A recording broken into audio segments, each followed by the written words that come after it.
ಇನ್ನು ಬೀದರ್ನಲ್ಲಿ ಬಿರುಗಾಳಿ ಸಹಿತವಾಗಿ ಧಾರಾಕಾರವಾಗಿ ಮಳೆಯಾಗ್ತಾ ಇದೆ. ಸಾಕಷ್ಟು ಅವಾಂತರಗಳನ್ನ ಕೂಡ ಸೃಷ್ಟಿ ಮಾಡ್ತಾ ಇದೆ.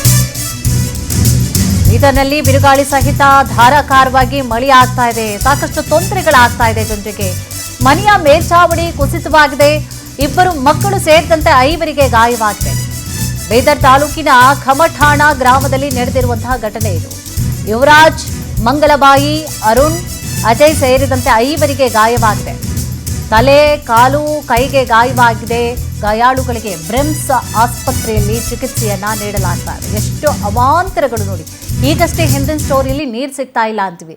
ಇಲ್ಲಿ ನೋಡಿದ್ರೆ ಸಾಕಷ್ಟು ಗಾಳಿ ಮಳೆಗೆ ಸಾಕಷ್ಟು ಅವಾಂತರಗಳು ಕೂಡ ಸೃಷ್ಟಿಯಾಗಿದೆ. ಮೇಲ್ಛಾವಣಿ ಕುಸಿದಿದೆ. ಬಹಳಷ್ಟು ಮಂದಿಗೆ ಗಾಯ ಆಗಿದೆ. ಆಸ್ಪತ್ರೆಯಲ್ಲಿ ಚಿಕಿತ್ಸೆಯನ್ನ ಪಡೆದುಕೊಳ್ತಾ ಇದ್ದಾರೆ. ಆರಂಭದಲ್ಲೇ ಇಷ್ಟೆಲ್ಲ ತೊಂದರೆಗಳನ್ನ ಪಾಪ ಜನ ಅನುಭವಿಸ್ತಾ ಇದ್ದಾರೆ. ಮುಂದಿನ ಸ್ಥಿತಿ ಇನ್ನೂ ಕೂಡ ಯಾವ ಮಟ್ಟಕ್ಕೆ ದುಸ್ಥಿತಿಯನ್ನ ಕೂಡ ಅನುಭವಿಸಬೇಕಾಗುತ್ತೆ ನೋಡಿ. ಮನೆ ಮುಂದೆಲ್ಲ ನೀರು ನಿಂತ್ಕೊಂಡಿದೆ. ಹಿಂಗೆ ಆಗ್ಬೇಡ ಪಾಪ. ಮಕ್ಕಳು ಮರಿ ವಯಸ್ಸಾದವರೆಲ್ಲ ಇರ್ತಾರೆ. ಅವ್ರ ಪರಿಸ್ಥಿತಿಗಳಿಗೆ ಹೆಂಗೆ ಆಗ್ಬೇಡ. ಎಲ್ಲಿ ಹೋಗ್ತಾರೆ? ಮನೆಯಲ್ಲಿ ಅಚ್ಚುಕಟ್ಟಾಗಿ ಇದ್ಬಿಟ್ರೆ ಆರಾಮಾಗಿ ಹೊರಗಡೆ ಏನೇ ಆಗ್ತಾ ಇದ್ರು ನೆಮ್ಮದಿಯಾಗಿ ಇದ್ಬಿಡ್ಬೋದು. ಮನೇಲೇ ನೆಮ್ಮದಿ ಇಲ್ಲ ಅಂತಂದ್ರೆ ಹಿಂಗೆಲ್ಲ ಆಗುತ್ತೆ ಅಂತಂದ್ರೆ ಹೆಂಗು ಏನಾಗ್ಬೇಡ ಮಕ್ಕಳ ಪರಿಸ್ಥಿತಿ.